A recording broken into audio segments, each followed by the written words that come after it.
If you're a hooper who's always dealing with sore knees, ankles, or hips and struggle to get a good warm-up in before your practice or game, here's going to be a 10-minute routine that you can follow along, and all you need is your body weight. So the first exercise here to kick things off, you're feeling pretty cold, you just entered the gym.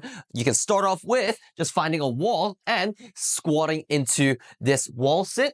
And what you're gonna do is basically you're gonna rock your ankle. So you're gonna lift your toes up as high as possible, really activating your T-bialis anterior, and then you're gonna try to get your heels as high as possible, really trying to kick on the gastrocnemius, the soleus, the calf muscles, and whilst maintaining your knees to be in this position. So a very common mistake is that when people do it, they try to get their torso up, so they slide up while they do so, right? Or lift their hips up and thrust forward. You don't want that. You want to make sure your upper back, your lower back is going to be attached to the wall behind, right? Really making sure that you're in this 90-degree the entire time.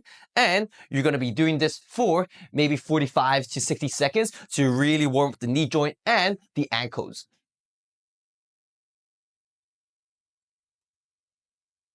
And after you finish that, you can get straight into this split squat calf raise. So you really want to sink yourself, right, with your knees over the toes, right? You're really loading the big toe at the back foot, and you're just gonna get down as low as possible with the knees. And what you're gonna do now is just basically lift up this heel as high as possible. And you're gonna be doing this for 12 to 15 reps per side. So everything on this whole routine, you're just going to be doing one set and just really trying to get more variations during this warm-up to ramp up your body.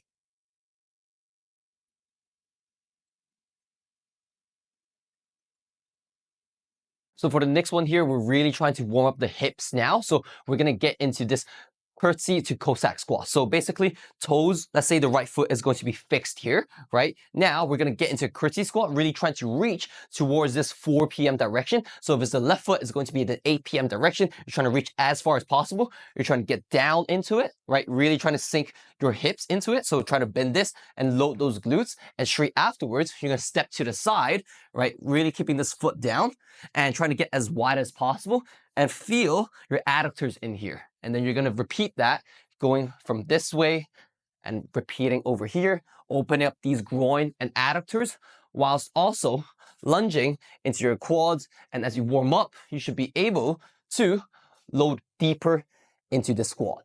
So now that your hips are a little bit more warmed up, now we're going to get into a sissy squat, into hamstring toe touch. So what we're basically going to do is trying to squeeze your glutes, right? Thrust your hips forward, lean back a little bit, right? And once you get here, you're going to get down. And now you're going to get up into it. And again, you're going to try to get into a sissy squat, right? Lean back, then come up into it. And again, get into a sissy squat. Try to really load those quads, those calves, the ankles, and this extreme position. And then get up. Try to touch the floor, right? Try to keep your knees completely straight. Really trying to get those hamstrings. Hold it for a second before getting back into the sissy squat and coming up again.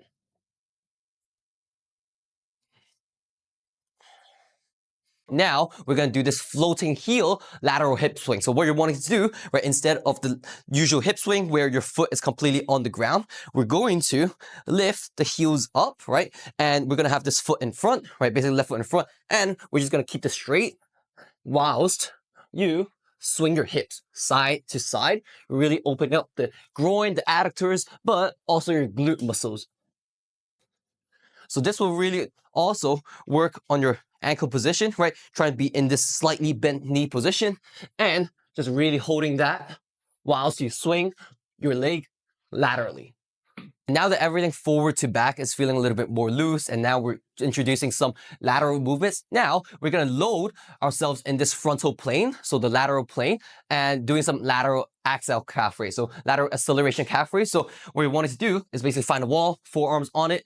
Quick interruption here. If you're an athlete who's tired of being injured, slow, and immobile, check out the link in group description below for exclusive access to programs, content, and weekly calls, and you get all that for free. Back to the video. And from here, you want to have your foot on the ground first, right? You're going to slide down, try to really do like a curtsy squat. And then when you're coming up, you want to try to get your heels up and really push into the wall before coming down again and repeating this for maybe 10 to 12 reps. Just really trying to get the ankle fired up.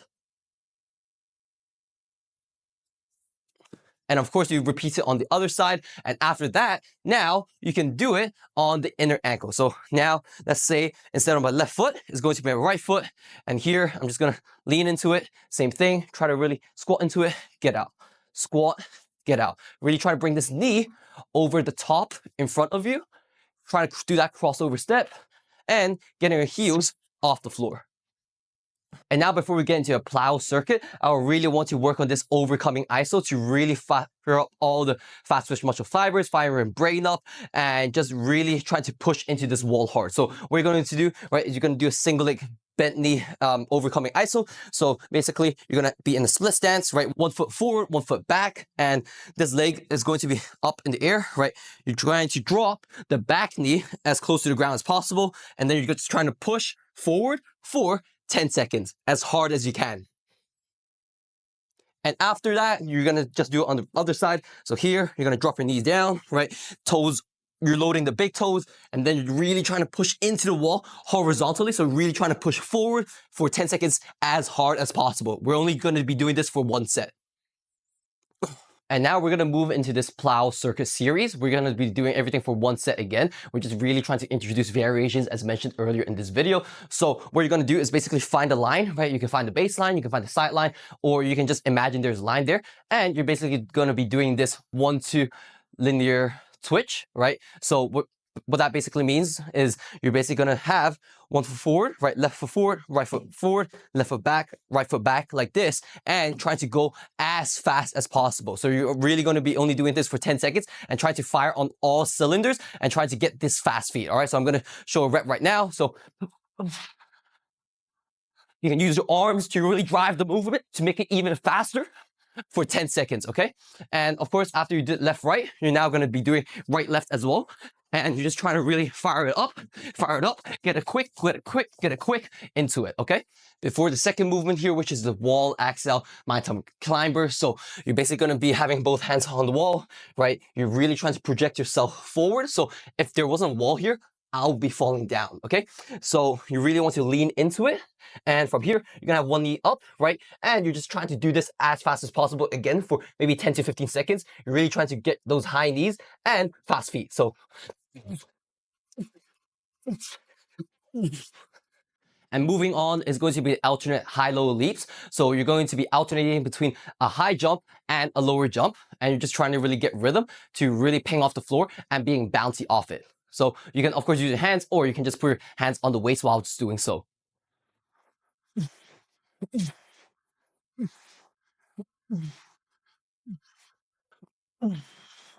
And not only do we need to be bouncy off the floor, we also want to be grooving our joints in those deeper ranges of motion. So for the next exercise here is going to be the split exchange leap. So in the deep tiers. So what you're wanting to do is just drop this knee back, right? And you're going to oscillate in this deep position. So you're going to be here, right? Switch, try to get your knees as close to the ground as possible, right? Really oscillating in this for maybe 15 to 20 seconds, really to try to fire up all those quad, your glutes, your ankles, your calves, everything together to make sure you can sink into these deep positions when needed on the court. And the last one here as a bonus is going to be this negative step into a single leg landing, which will mimic your demands in the sport of basketball when you're doing a first step. So how this will look is you're going to basically have 2 feet together. And what you're going to do is you're going to step, let's say my left foot back, like a negative step. You're going to push forward and you're going to do a single leg landing like so. All right. So if it's the other way, right, I'm going to push back and then stick on that single leg landing. You really want to project forward.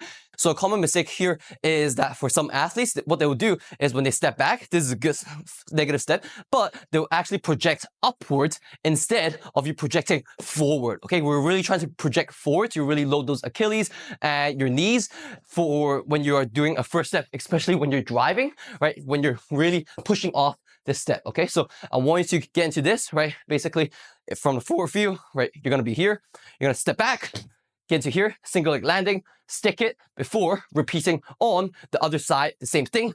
Push forward from the side here. Once again, you're gonna be here, push forward and stick. And the other side here, push and stick.